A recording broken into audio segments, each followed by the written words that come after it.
Hey, so before I do the time-lapse video, I would like to show or give a little bit of info about this head. These are my breakaway heads. Sleeping and open-eyed. Now, the transaction to get this open-eyed head got very sour towards the end.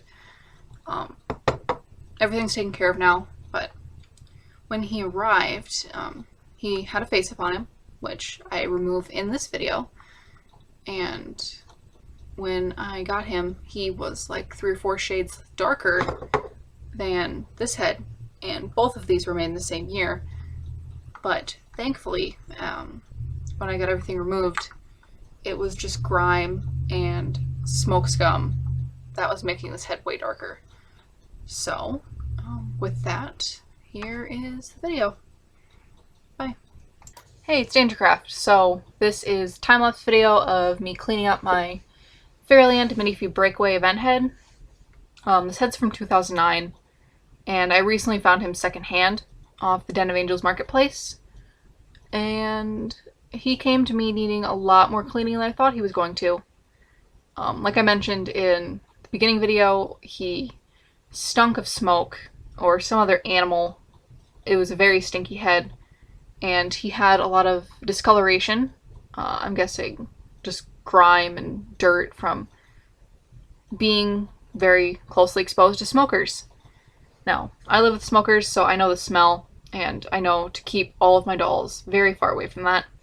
But everything's been handled with the seller, it's all good, it's all done, like I mentioned before. So what I've been doing is, how I start is I get a bowl with some Winsor and Newton brush cleaner, put a little bit in the bowl, since you tend to waste a lot more Winsor and Newton, that you tend to waste a lot less than you would just putting it on a napkin and scrubbing.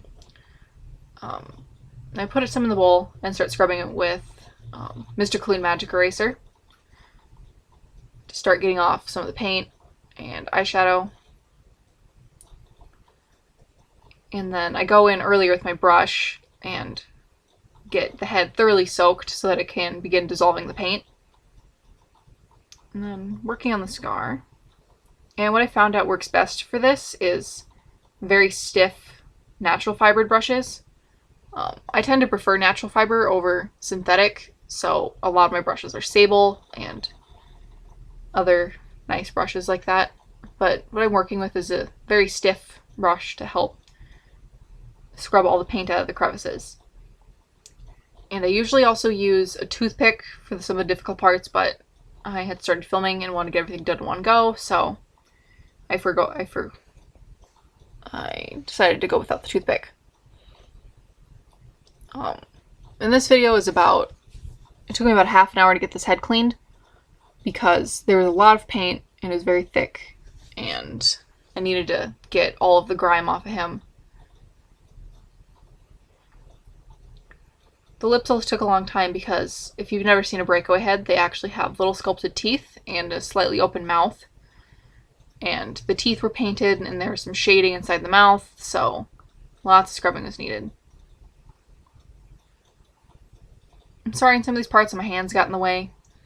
It was hard to judge the best position for this when I was setting up the tripod. Working on the scar some more. The eye.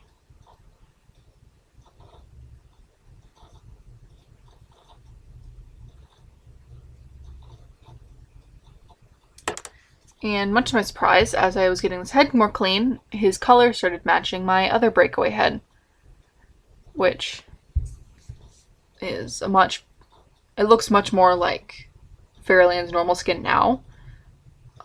The previous owner of the sleeping head took very good care of it, and it is not very much yellowed at all. So when I get in the new Fairyland Minifee body for this guy, it should be a fairly good match. I shouldn't have to do much color matching.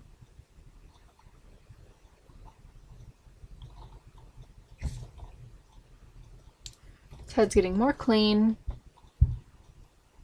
Working on the lips again.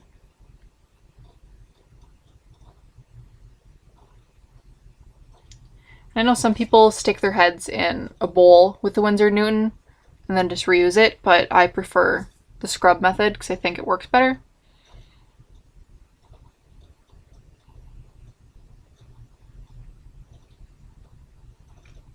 Cleaning, cleaning, cleaning.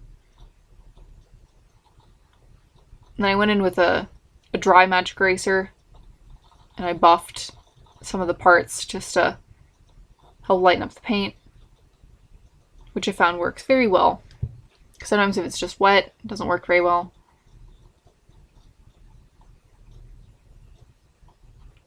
I'll also apologize for the lighting. I have a new LED work lamp and it is very bright, so anything outside of the lamp light looks very shadowed, dark. And now cleaning the inside of the head because the previous owner used some sort of white sticky tack which gummed up and left a horrible residue on the inside.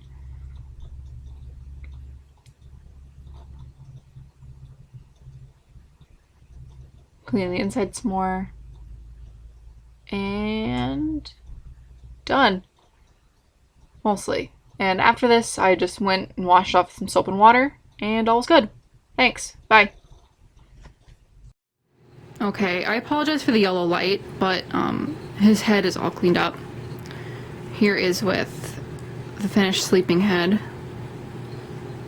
But much to my delight, it does not appear that he has any yellowing like I previously thought.